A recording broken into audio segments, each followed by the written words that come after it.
Hi, I'm Joe Quirk. Welcome to the Blue Frontiers podcast about all my favorite things: seasteading, the environment, special economic zones, and innovation in science, technology, governance, and society itself. Today we have Karina Czapiewzka, that's my best pronunciation, the floating city developer who was the first person to introduce me to the concept of cyclical metabolism, the first person to explain biomimicry to me, and the first person to explain how floating cities could be living beings integrated with nature. And how could we create a more humane world for animals? Karina's answers may surprise you. Hello, seasteaders. I am here with Karina Czapiewzka from our team of architects at Blue 21. Hi, Karina. How are you? Hi, Natalie. I'm fine, thank you. It's still early in the morning, so we are in the process of waking up a bit. Yeah, I don't think I've woken up so early since I was in school. Oh, really? I'm so sorry. It's okay. It's okay. So, for those who don't know Karina, Karina is the real estate expert of Blue 21, and we met in Tahiti in May 2017, and we immediately bonded because Karina is a vegan and I'm a vegan, although I turn vegetarian when I travel because, well, especially if I'm not alone. And we immediately bonded. I really like that you are vegan, Karina. Have you thought, at least I think it a lot, about a vegan seastead? Oh yeah, definitely. Yeah.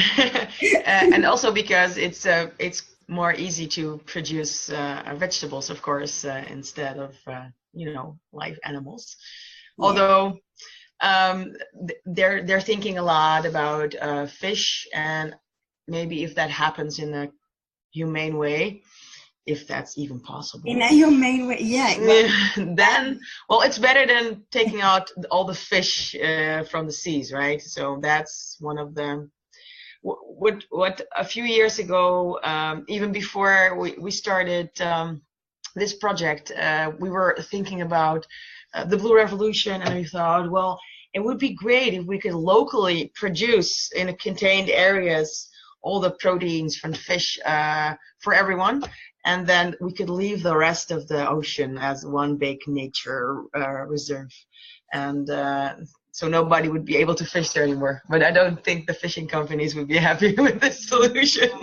I don't think so too. And I don't have much hopes in states either. Yesterday I was reading that after the United Nations Convention of the Sea of 1982, where the decision was made of giving coastal states their 200 nautical miles of territorial waters, it just made the situation worse because state used that space not to protect it, but to allow overfishing to take place there. So, yes, well, yeah, kind of doomed. But thank you. Thankfully, we have things like seasteading, and every time the movement is growing bigger and bigger.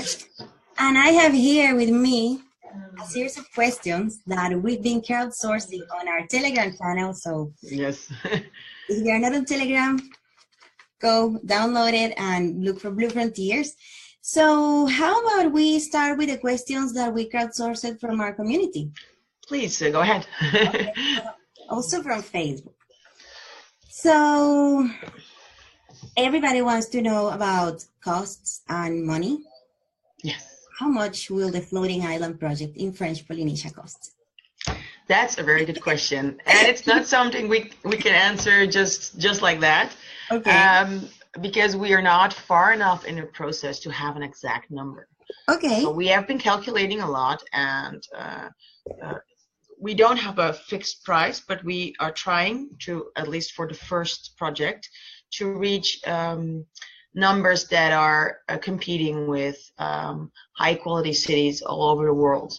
You can think of San Francisco or Amsterdam, and so the idea is that if you can afford a house there, it won't be very much far away from that. Ideally, this will change with the next projects.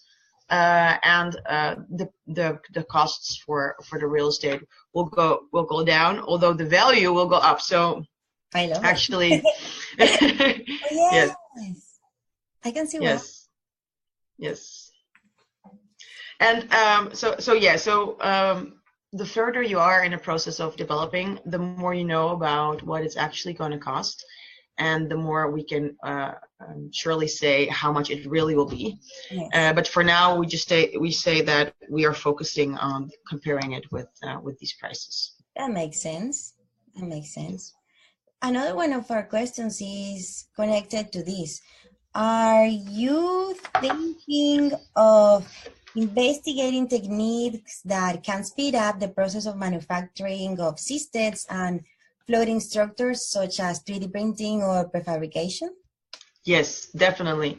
The idea is to find the perfect way to produce these, but also it's still in a process. So we're looking on one hand on do we want to build this in a shipyard? Do we want to use 3D printing? Do we want to build our own production plant? And should it be like a floating dry dock? Wow. Yes. So there's a lot of options. The goal is to do mass production, also because it's very cost effective, of course. Okay.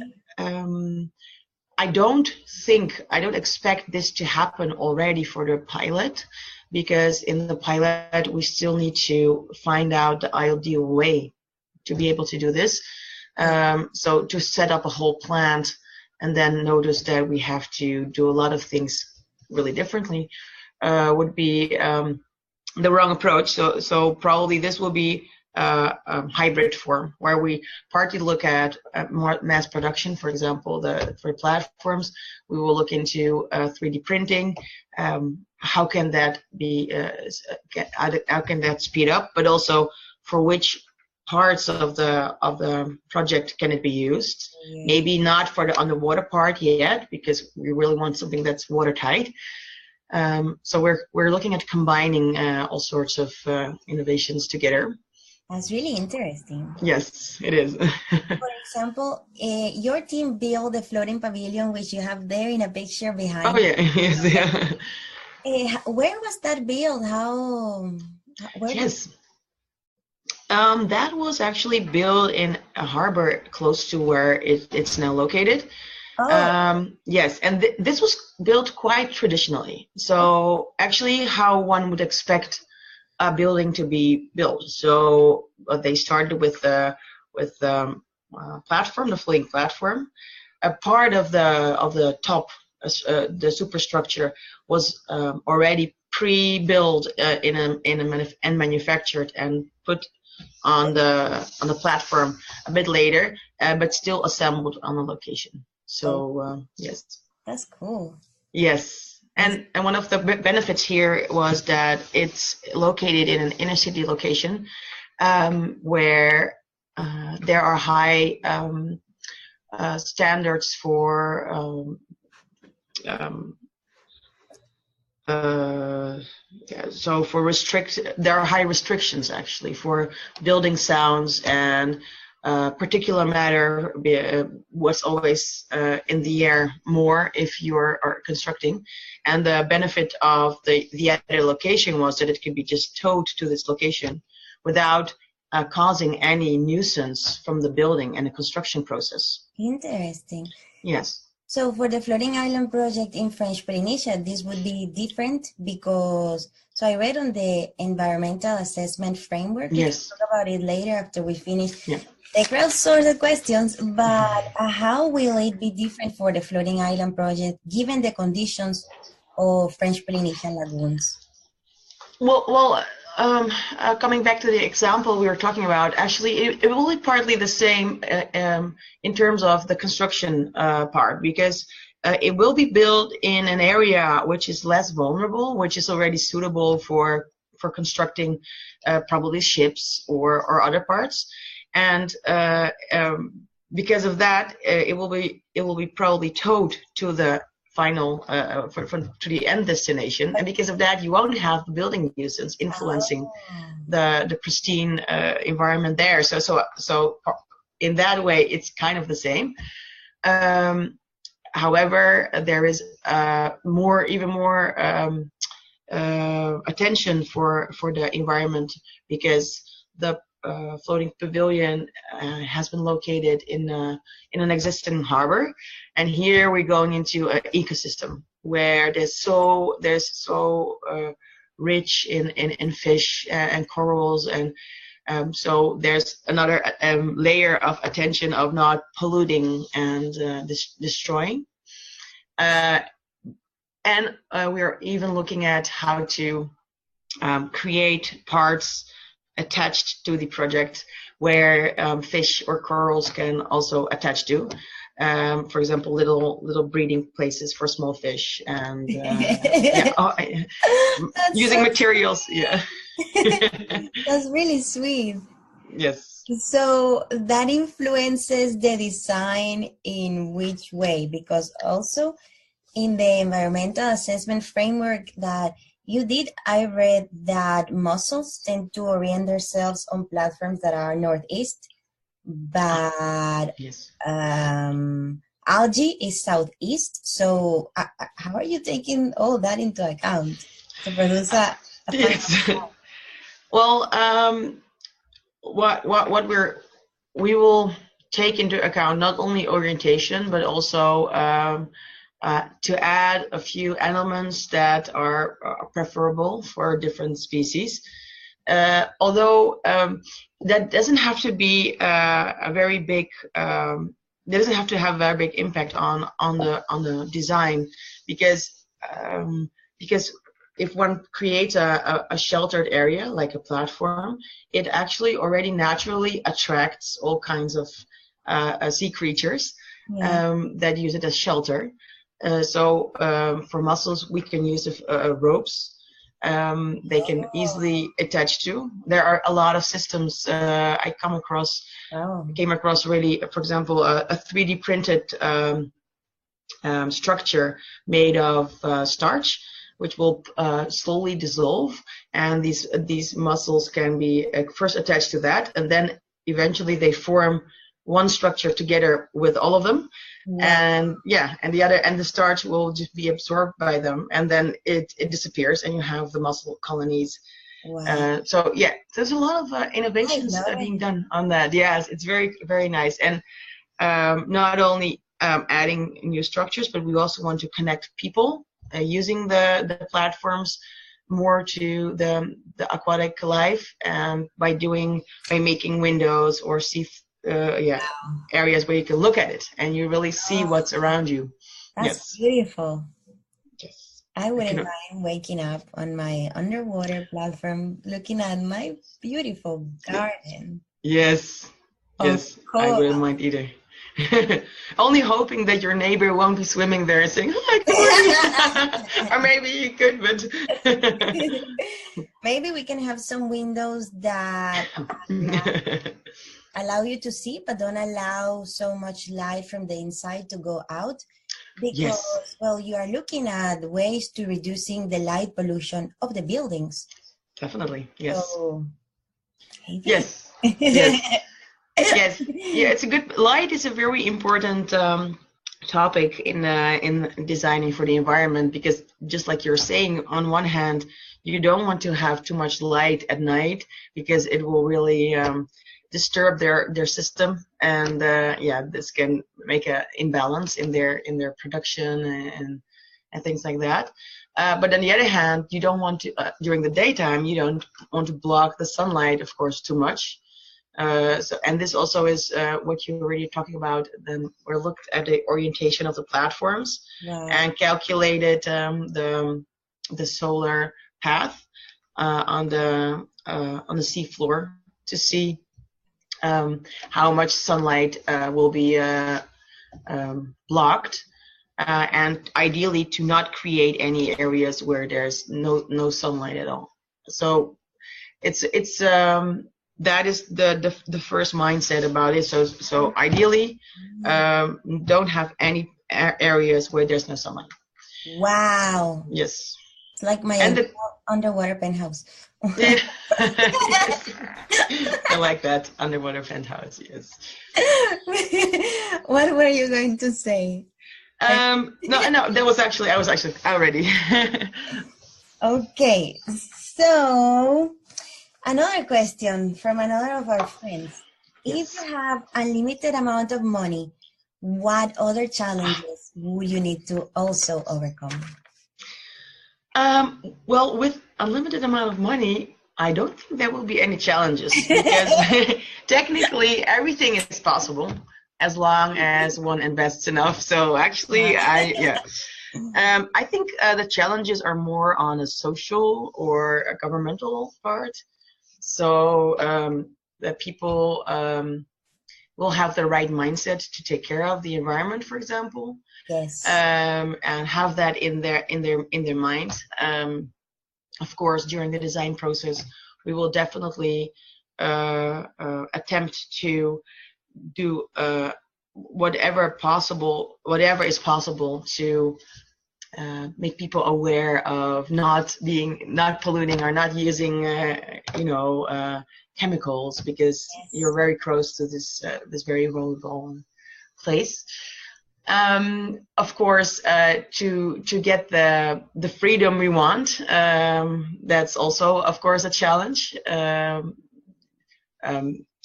Making a new society from scratch, it's beautiful, but it's also going to be a tough one to crack for countries all over the world.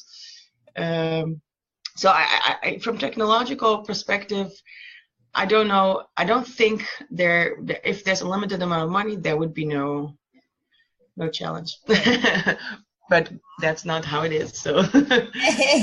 Well, we are soon doing our ICO, so hopefully we can continue to the next phase. And definitely. But of course, we're aiming at developing something that will be competing with on-land infrastructures. And eventually, the idea is to make it even better and safer than living on land. Just driving here, I heard on the radio that the polar ice caps melted way more than we expected. So because they found a lot of underwater areas which were so much smaller than a few years ago. Yeah, between 2010 and 2016. So a lot of additional water is coming. So eventually this will be the safer place to be, at least at the lower areas of the world. Yes. Wow. Yes. Oh my cosmos. So how about tsunamis? That's something that our friends ask us a lot. How about tsunamis? It really depends on where you are. Okay. So first of all, the area from French Polynesia is not really prone to tsunamis because of the bottom. So a tsunami, very short explanation about a tsunami, really gets dangerous when it starts to break, because normally it's only a short wave elevation. It's not a short wave, it's a very long wave, but it's a very short elevation of the water for a very short time, and then it's gone. So if you're at deep waters, you nearly don't feel anything. But it starts to getting more dangerous when it starts to build up. If you have the bottom and the bottom is going like this, then the big area of water will need to get up. So this is one moment that and then it becomes a bore, and then the water coming with this tsunami also starts getting this high velocity, and then it becomes a very high force and destructive. So usually it's not a wall of water, but it's like a very long, fast wave which can last for 20, 30, 40 minutes. and that's What? this force. Yes, and that's the biggest challenge. Oh. So look, yeah, it's yeah. Wow. Yeah, and being afloat and a depth of 20, 30, 40 meters, usually you're safe because you only experience, so you only have to have a mooring system which is strong enough and flexible enough to let you lift a few meters. Okay. So, yeah. What will be the mooring system of the floating island project? Oh, that is a very good question. It really depends on where the islands will be. Okay. The exact location, because we have to look at how the bottom is and what is the best way to moor it. And there are many options. We can moor every island itself, but we can also make a more tight connection between the island and more parts of it. So that's still something that we need to research and decide on. Yes. I saw you were looking at satellite images to see the depth Yeah. of the sea in order to decide where to locate the platforms. Yes. Why is this? This was mainly done for ecological reasons, because if we project the solar analysis at a depth of 20 or more, the solar path with a certain size of a platform will be so spread out that you won't have the permanent shadows. So that was for us one of the most important reasons to use this depth. And the second reason is, though in tsunami perspective, it's also better to have a bit higher depth than very. But still, I don't think French Polynesia areas are. I don't think their bathymetry is very. How do you say that? It doesn't really add to the force of the tsunamis, because there are all these small dots in a very deep sea. Yes. There's no coastline for the tsunami to build up. So. Yes, I understand, because they are small islands. Yes, and they're not, and they're like this, and the water depth goes down very, very, very fast. That's what Igor told us. There you go. Yes. So I'm glad that Igor and I are on the same page. Yes. Because he was talking about ocean thermal energy conversion. Yes. So can you explain us a bit about Otech, please? Oh yeah, sure. Well, Otech is actually going on a certain depth with a very large pipe to be able to extract cooler water. Okay. And this can be, on one hand, used for only cooling, and then it's called a SWAC, so seawater air conditioning. Then you just pump up the water. But the difference in temperature, if that's more than a few degrees, one can already extract electricity from that. Wow! And then it can be used for a very large area of houses and generation of houses. Yes. Are you looking to have Otech in the floating island project? I think Otech is quite a large investment upfront. So probably for the first few houses, not. But if we're looking at larger structures, it would definitely be very interesting to invest in. Yes. How about wind? I've never heard saying anything about wind in the time I've been in the project.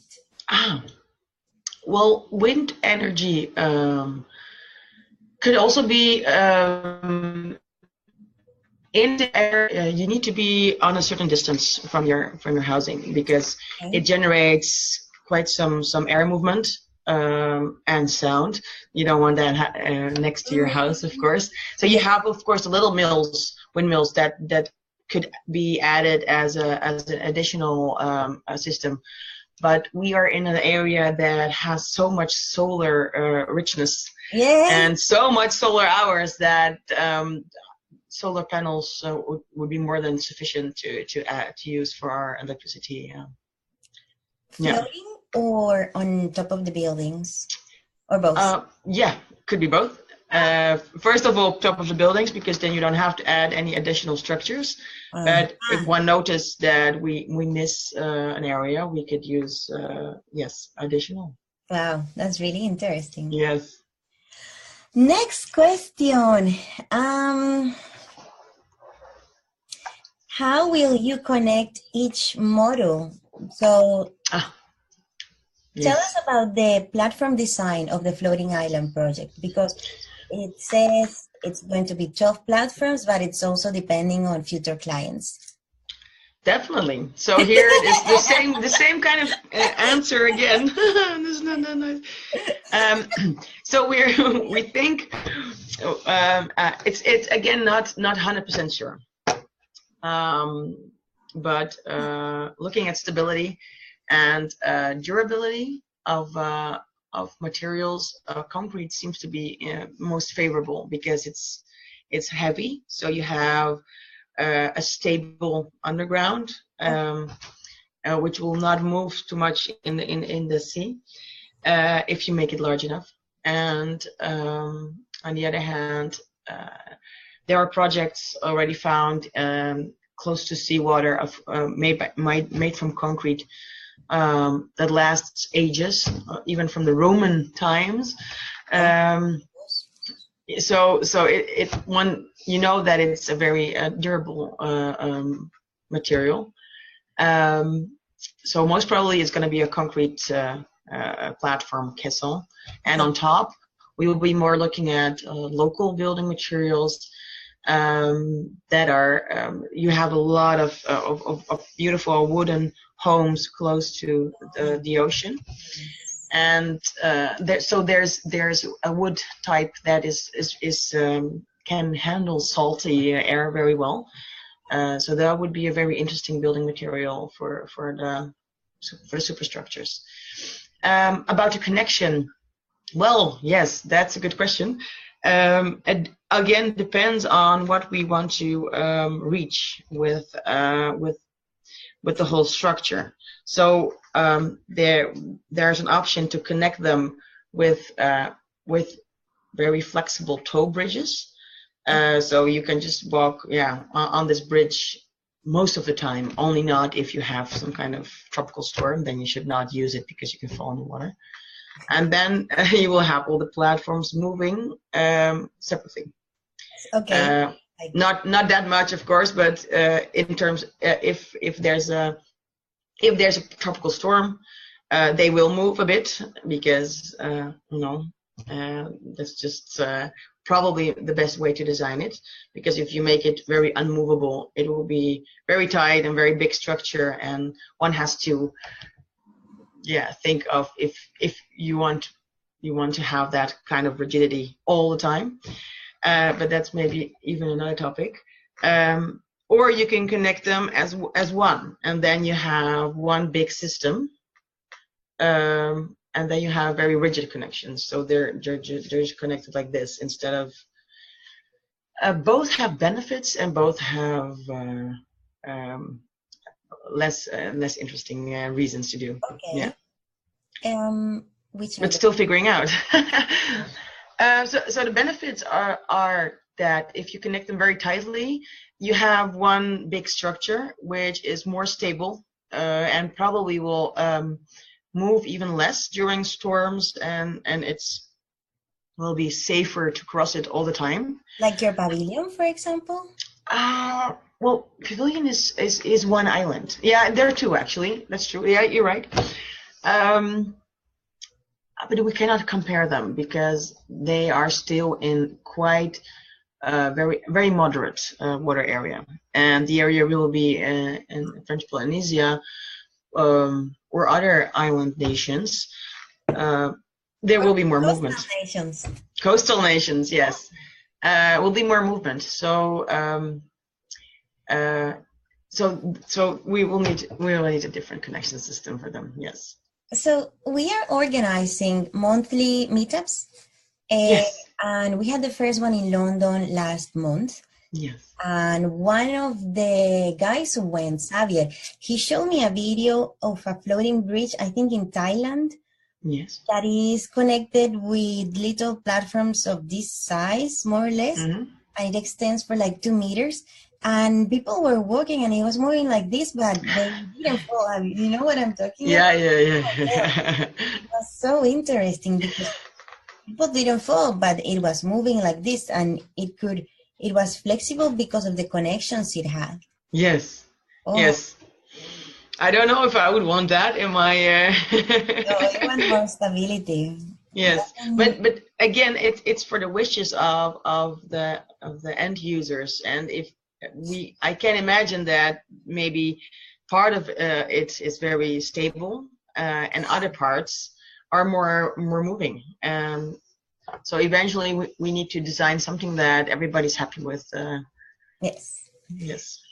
So each customer will going to have flexibility in the design, because I know that we are going to have a whole range of possibilities, from people Yes. who are going to buy their permanent homes to temporary visitors, and also digital nomads, or people who come for a few months to work on the startups. Yes. So this will have different design implications, no? Yes. Well, I think it's important to make a large variety of different types of apartments for different types of people. So we can look at small studios, which are more in a setting where you have meeting rooms where you can share, for example, your dinner table with other people from the building.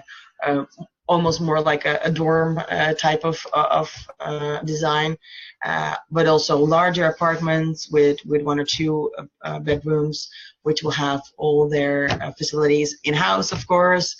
And so we were thinking about a movement within the project of very collective togetherness, with a bar underneath, and then going more into a private setting. Hey, that's why one edge, if it's shaped like a moon, one Yes. edge seems to be very like, yeah, you would bump into people all the time, Yes. and the other edge is more private. Exactly. My underwater penthouse.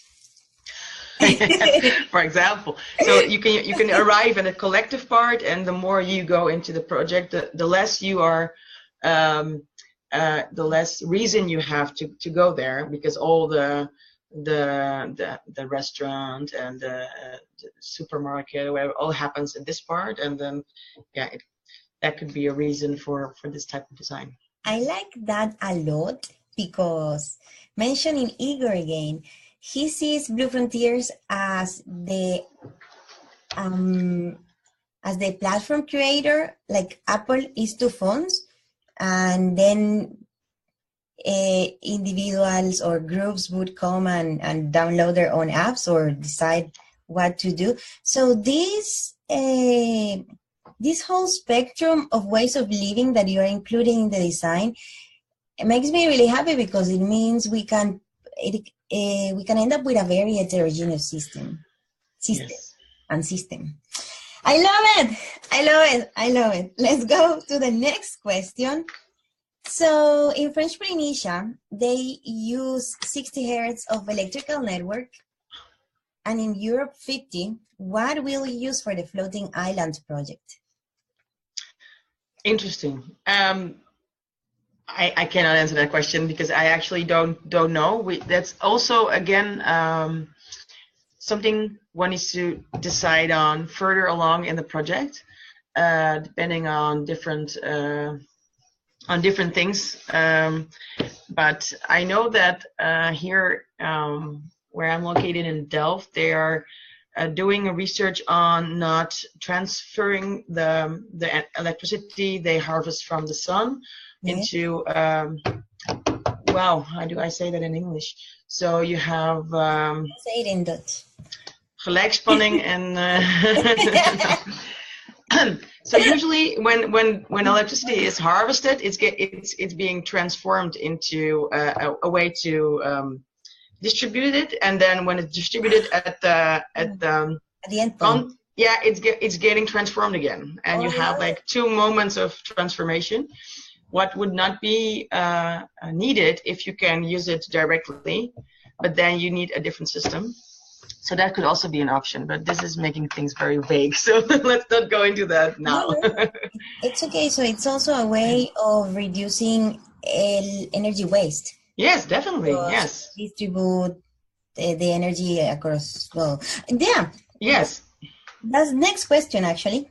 Will each module be self-sufficient, or you plan to have shared infrastructure such as electrical network, pipes, water, etc.? Both options are possible. It's easier to share, because I can imagine if you have a platform where you have offices and shop and things like that, you use a lot less water, but you can still harvest the water from the rain, and you can give that to an apartment building, which people have to shower and use way more. So I think they will be made in a way that they can take care of themselves. For example, per platform, a wastewater clean system, probably a drinking water cleaning system, fresh water. But you also want to share things. And I think that we can, if we look into what Igor is saying about connecting later groups of people, they can choose, do we want to connect to the infrastructure, which means we share, or do we want to be fully independent and only want to, share community buildings so yeah, I think both options will be offered. I love it. I really like it.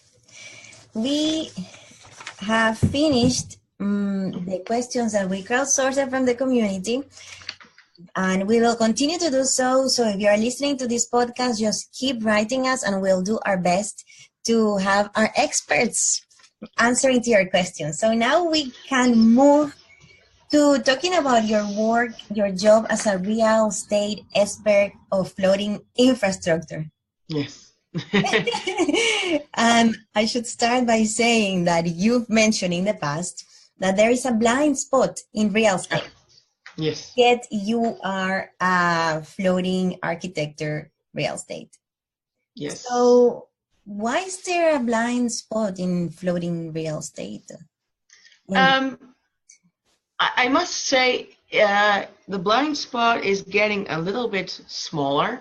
If we look at inland waters, there are a lot, at least here in Europe, there are a lot of new companies and specialists on floating homes are popping up everywhere. And that's a very nice thing to see. A few years ago, there were only a few companies, and now floating homes are being offered in Germany, in Austria, in Sweden, Netherlands. So if you look at inland waters, it seems like project developers are getting more into the idea of offering this technology. Okay. So it's getting less less blind. What we noticed, sorry. No, it was a really bad joke that the real estate industry is putting glasses on. Yes, they are. Better glasses. And that's for single homes and projects of single homes. So we see a transition going on, which is a very good development. And now we even see more and more designers looking at the sea. For very large structures. So even there, the attention is a bit growing. Why I mentioned that blind spot back then is because what we noticed is that investments into large-scale floating projects were lacking behind because it was too unknown. And I think one of the main reasons why this was happening was also because we were in the financial crisis, and what happens then is that people tend to go back to what they know and don't want to do innovation, high risk, new things. But I must say the blind spot is, yeah, you're right. They put on their glasses, so it's not that blind anymore. That's good. Yes. That's good because it does help. Yes. So where is it now then? How do you see it evolving in the next 15 years? Yes. What? What is that? Yeah, there you go. Yes, well, that is one of the most important examples. We see a shift to coastal areas instead of not only inland waters. And there's quite some research being done now on these areas. The first few examples are already are being seen, for example, in Dubai. And of course, our projects for floating islands. Yeah, I think I expect that in the next decade, floating infrastructure, especially close to coastal cities, will be one of the options to expand a city. Instead of dredging and making landfills, we will have it floating. Yes. Yes, yeah. What are the benefits of building floating? Well, there is a certain depth where the amount of sand that you need to make an island is getting more expensive than building a floating structure. There is, of course, you have quite an impact on the ecology. If you dump a big amount of sand on a coral reef, it will disappear. That's quite yes. Seems logical. Yes. Yeah. You're more flood proof, because if you make an island of 2 meters high, and we don't know what will happen with the sea level, but if that goes up very high, then you need more coastal protection, and if you're floating, you don't. So this is also a very interesting aspect to that. And yeah, I think those are the most realistic differences. So yeah. I saw the world in Dubai, the islands, the world is, so not many people apparently bought countries in the world. And I saw a satellite image or a Google, I don't remember, but it was they look like melting. Oh. So, yeah, they are not so well defined now because they need to be taken care of. But because not many people bought, then they seem to be. Yes, that's of course the water of the sea is constantly moving. So if you want to have a certain coastal shape, you have to protect it, or you have to be in a place where the sand is being added. But if you look for a nice example is the Waddenzee in the Netherlands. They're island and sandbanks, and they move all the time. So the shape moves all the time because of. So you have the sea on the top of the Netherlands. You have a few islands, but then you have the islands that are submerged, and they emerge when the water is lower. But it's a changing system, so it's not at that same place all the time, but it changes a bit the shape. So that's a good example. And moreover, if you pile a piece of a large amount of sand, it always will be sinking down a bit, at least. That's called self-organized criticality. Wow. Nice. Yeah, it's called self-organized criticality. It's one of the It's a key concept in complex systems because, so imagine that you throw sand and sand and sand into a sand pile. Yes. And it just, so you make like a little cone or a triangle, and at some point it reaches a critical point and that's what happens. Yes. So it's called self-organized criticality because the shape is maintained as you into the system. Thank you. Now I also learned something. I will remember this one. I'm glad I can be helpful. Yeah. So, how about safety? Yeah. Safety. So what safety measures do you need to take, do you need to consider while, for building floating structures? Well, first, we like to call it comfort and safety. Okay. But starting with safety, there is a big difference with ships, because people like to compare the two, but ships are made for moving. And come in places which are a lot more dangerous than the area that we are located at. So I would not imagine people walking with life vests all the time on our floating island. Whereas if you're on a specific sea state and a ship, you would need to have that.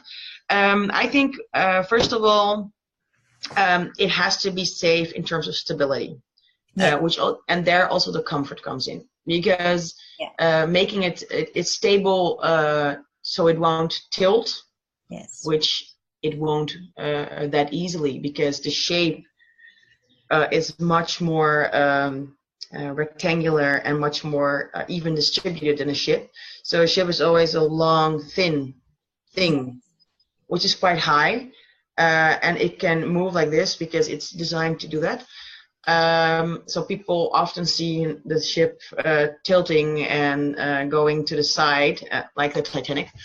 And for our design, that's just physically impossible, because the weight and the shape and the structure above is so much lighter than the structure underneath, that this happening to our islands it is impossible. So that's one. So this safety aspect can be taken away. Next to that, we also have the safety, but we have the comfort. So if we have a project which will be tilted all the time, and everything in your house is moving from one side to the other, you have to grab. That you don't want, because that would it will be uncomfortable. So we need to look at the distribution of the weight, but we also have a movement. So looking at the height and the length of the waves, and on how large our platform is, we can limit or almost have no movement at all in most of the time. But if we have a storm and the waves get really heavy, then probably some movement will be happening. Okay. Not expected to be very, very, very large again, because we're there still in protected areas. But this could be a moment where you feel a little bit going on, but still not, Yes. Unless we make very small platforms that have that can go very easily with the waves, and then you would have this experience. But again, it's a comfort thing, and thinking from in terms of views, I think people of course need to be aware that they're surrounded by water. It would be useful to know how to swim, because so maybe a free swimming course would be something we could offer people. If they, and children need to be protected, of course. Yes. But it's a question that we often get here in the Netherlands as well, which surprises me, because every kid here learns to swim at an age of 3 or 4. You get your swimming license. Yes, Nice. because we're surrounded by water everywhere, and if you're underwater, people suddenly ask, "Oh, but is it safe for children?" Whereas almost in every neighborhood here in the Netherlands, you are surrounded by water areas, little little rivers, or so it's in the perception of the people's mind. But if you have, if we really want to attract families with small children, the design needs to be in a way that they cannot climb over something and just jump in very easily. Yes. How about cats and dogs?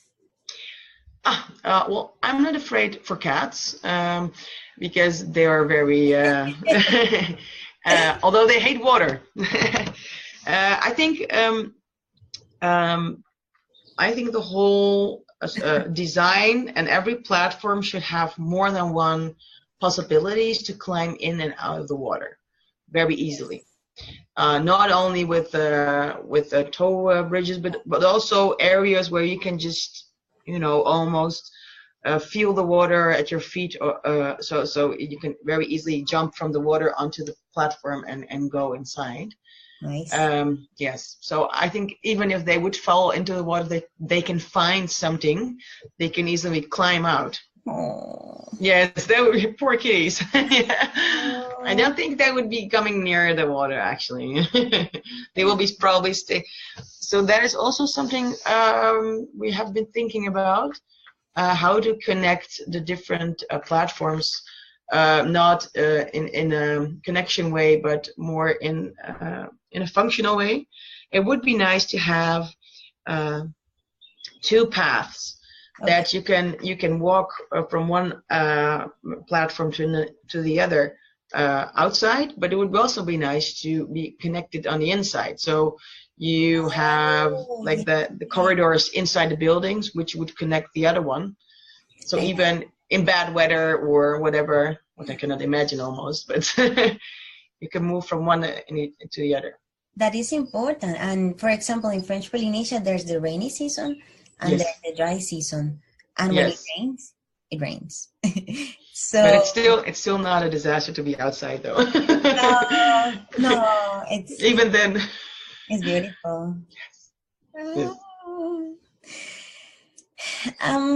You did the environmental assessment framework of the Floating Island project, and unlike other projects where they first build and then they say that they are sustainable, you are going one step ahead by trying to make the project restorative and take into account things like we already talked: light, pollution, temperature, turbidity, nutrients, toxic substances. Can you please go a bit deep into all these 9 aspects that you are considering as the basic standard for building? I would love to do that, but I am afraid I need to be running soon to my next appointment. Okay, so are you? I'm so sorry. Of this podcast? Yes, I would be very happy to do a part 2 on the environmental part. The only thing I wanted to say in it is that if we take the environment into account from the first moment we think about a project, it doesn't have to be a nuisance. It can be something that even if it makes it a lot better and more attractive to both people and the environment, and eventually for everyone that is around it.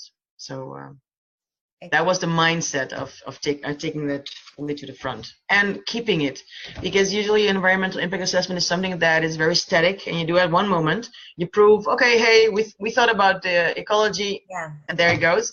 And we would like to have it being really part of the whole life cycle of the project, from the first idea to the moment people will be moving out or selling it to other people, or even using it as a artificial reef or something like that. Well, that's why we're going to have underwater drones monitoring. And we can talk about it on the part 2 of this podcast. yes, sure, yeah, of course. Awesome. So, Karina, thank you very much for being here. You're the first guest of the Floating Architecture, Engineering, and Design of the podcast because our friends wanted to know the specific details of the Floating Island project. And I'll let you go now. Say hi to Blue 21. Yes, thank you very much, Natalie. You're so kind for inviting me, and I will gladly be back again. Thank you very much.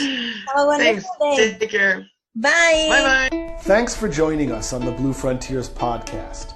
To learn more about our work and find out how you can support the project, visit blue-frontiers.com. or visit our social channels. You can like us on Facebook, follow us on Twitter at Blue Frontiers, or shoot us a note via our website. If you learned something and enjoyed the show, tell a friend or leave us a positive review on iTunes or wherever you're listening. Don't forget to subscribe to our show and remember to join us for the next episode. See you next time.